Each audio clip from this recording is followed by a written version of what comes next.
Hello, wrestling fans. Let's talk about what happened on Monday Night Raw for September the 15th, 2025. The five matches, four were good to watch, but during those matches, there was some stuff that I noticed that didn't make sense. Let's see if you catch on to those. The show opened up with the Usos arriving. They got out of the vehicle and entering the arena for the parking lot, and LA Knight confronts them.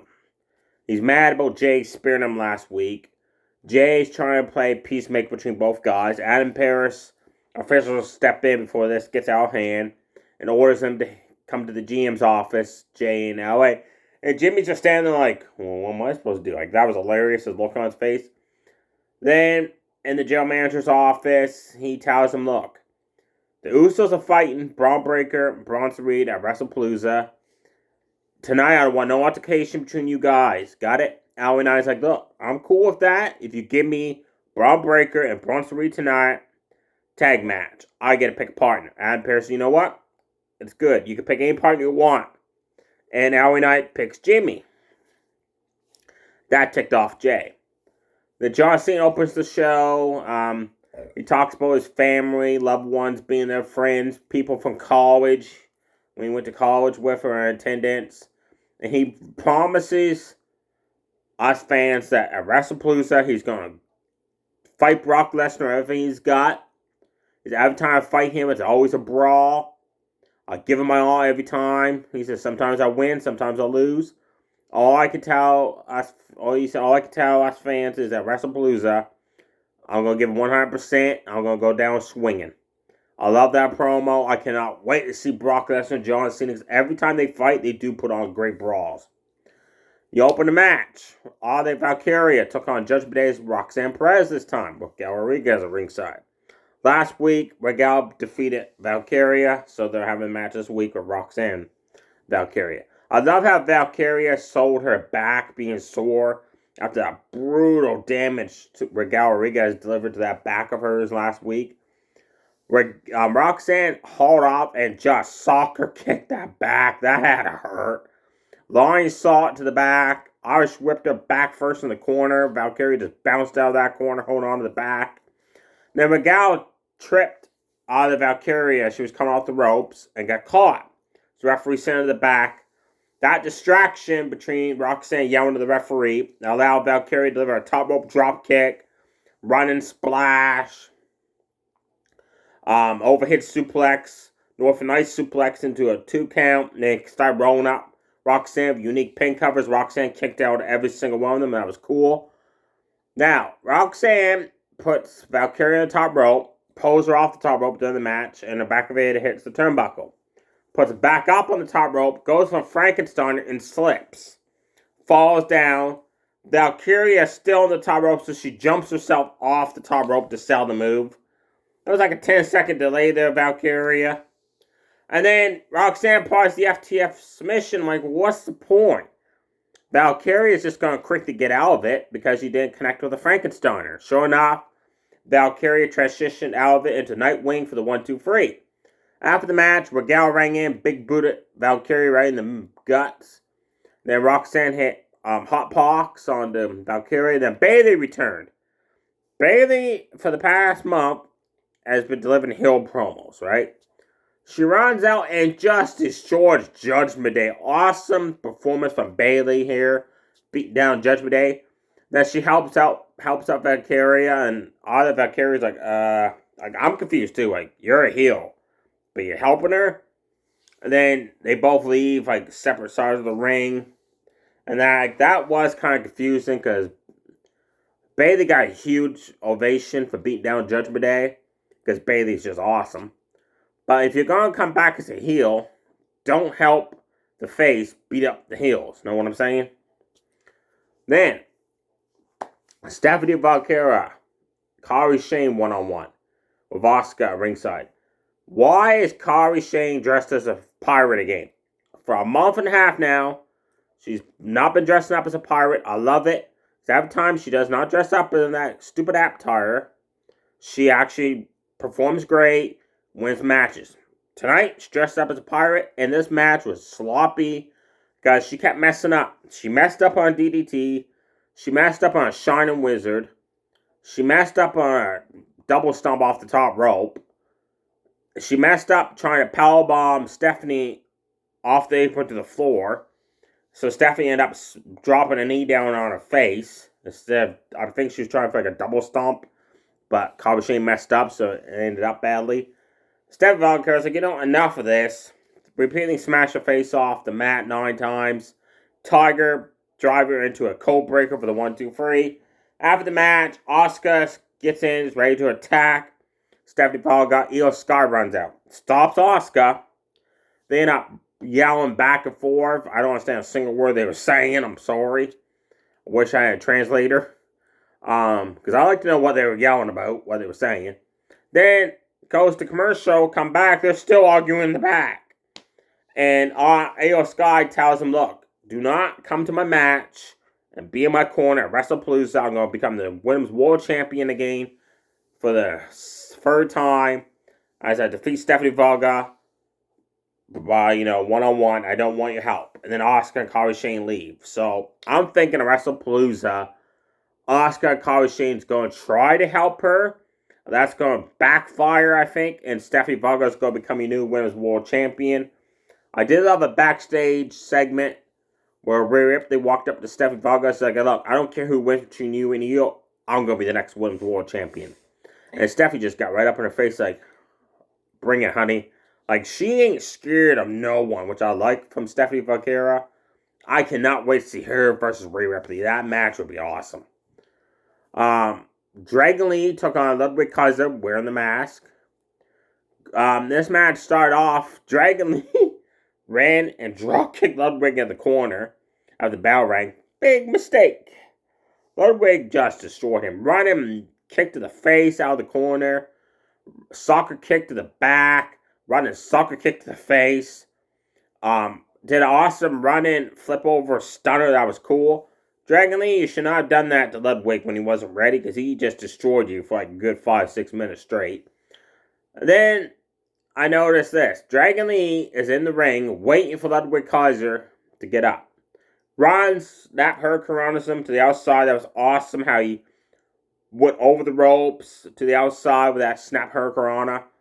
Then he ran back to the ring and waited for Ludwig to get up and put himself on the announce table. Like, you couldn't have done that yourself, like put him on the announce table instead of get in the ring and wait for him to do it. So then he dove for the ropes and splashed onto Ludwig, who was on the announce table, which didn't break. Ludwig tied the hair max extinctions of Dragon Lee into the ropes and did one stomp, then walked away. What was the point of doing that if you're just going to stomp him once? Dragon Lee and Ludwig delivered chop exchanges. Like, those are brutal chops. Then Dragon Lee's like, enough of this. I'm done getting chopped. Just run and sit down powerbomb. Went up at the top rope for that double stomp. He connects. Goes up for it again. And it's either Tyler Bay or Pete Dunne. I don't know which one it was because they're wearing the American Grande Americano mask. Shows up. Distracts him. AJ Styles runs out, takes care of that guy. Actually crawls under the ring to chase after him. That was cool. Then suddenly, the other one, Pete Dunne and Tyler Bate, shows up for the fans. Tornado DDTs AJ off the barricade. And the other one distracts Dragon Lee, who's still on the top rope at this point, watching what was going on outside. And he can jump off the top rope and help your ally AJ Styles out, right? Instead, jumps off the top rope, and Ludwig Kaiser catches him into a kind of like a Kojiji clutch submission for the tap out victory. Then, before I get to the main event, there was another match which I was excited for: Penta versus Kofi Kingston. Penta has beaten Grayson Waller 1-on-1. He's beaten Xavier Woods 1-on-1. He has defeated the New Day alongside the Viking Raiders in a 6-man tag, but he has yet to defeat Kofi Kingston 1-on-1. The bell rings, and Penta chases Kofi outside the ring, then catches him with a super kick to the face, super kicks Grayson Waller down. Woods distracts Penta, which allows Kofi to come off the steps, clotheslines him down, jumps up on the ring apron, delivers a frog splash across the back, smashes the face off the ring post, He's beating the crap out of Penta for a good 2 minutes outside the ring. Here's my problem with this. Why is the referee not counting to 10 for a double count out? He's not even counting a 1 or a 2. He's just letting these guys go at it. Like every other match, you see the referee count like 1, 2, 3, 4, 5, making it look good. This referee's just standing there, just watching them fight. Penta gets Kobe back in the ring, and as he gets in the ring, Kobe catches him with the SOS and just drills him, which was cool. Penta kicks out, delivers a super kick to the face, delayed drop kick in the corner, run and snap Hurricanrana into the corner. Goes for Penta driver, Kobe counters it, Trouble in Paradise, which stuns Penta. Goes for a second Trouble in Paradise, Penta super kicks him, which stuns Kobe, and then they both fall down. That was cool. Then as Penta's get ready for the Canadian Destroyer, Woods and Waller get up on the ring apron. Penta super kicks Waller off one side of the ring. Goes after Woods, who jumps off and pretends he got hurt. And then turns around and just blasts Kofi Kingston with the Canadian Destroyer for the 1, 2, 3. After the match, he takes off his New Day member Woods, and Grayson Waller ran in the ring to try to get a beatdown on Penta. Your main event, LA Knight and Jimmy Uso against Braun Breaker and Braun Strowman. Now, before this match, there was 2 backstage segments, which I loved. One, LA Knight walks up to Jimmy and says, "You're my partner tonight. I get to pick whoever I want, pick you." And Jimmy's like, "No disrespect, bro, but I'm not going to team with you. You got beef with my brother Jay. I get that, but man, I'm not going to team up with you. That's just going to anger Jay." And then Jimmy's in the locker room later on the night, and Jay walks up and says, "Look, I don't know if you've been talking to LA Knight or not. He wants you to be his partner tonight. I am ordering you not to be his partner." Jimmy didn't like being told that he's got to follow what Jay says, like being bossed around. So he said, "You know what? I told LA Knight I'm not going to be his partner. See ya." Then it shows him running down the hallway, catches up with LA Knight. And he said, "Hey, I'm your partner now." LA Knight's like, "Cool, yeah, right on, cool." Like, that was funny. I like that. Match starts, and Braun Breaker just destroys Jimmy over overhead suplexes, back body drops. Braun Strowman gets in, and Jimmy beats the crap out of him with super kicks. Goes to tag LA Knight. Bronson grabs one of his feet. I think he's trying to pull his shoe off, it looks like. Jimmy makes a tag. LA Knight gets in, and every time LA Knight fights Bronson Reed, LA Knight just destroys him. This time's no different. Punch combo, jump up neck breakers, running clotheslines. Tags in Jimmy. They had double team elbow drop off the top rope. Uso splash off the top rope onto Bronson Reed. Braun runs in. Quickly makes a save. Everybody's fighting everybody. During the match, I love it. Braun spears LA Knight on the outside. Jimmy spears Bronson in the ring. Jimmy goes up on the top rope for the Uso splash. Braun Breaker catches him on the top rope. Shoves him off. Bronson Reed catches him, running power slam for the 1, 2, 3. After the match, they're getting ready to beat down Jimmy and LA Knight. Jay slowly makes his way to the ring, out from the back with a steel chair. And fans, you know how every time he gets in and gets his bucket? It doesn't happen. That's the weirdest thing. He finally gets in the ring and actually does something besides getting his butt kicked.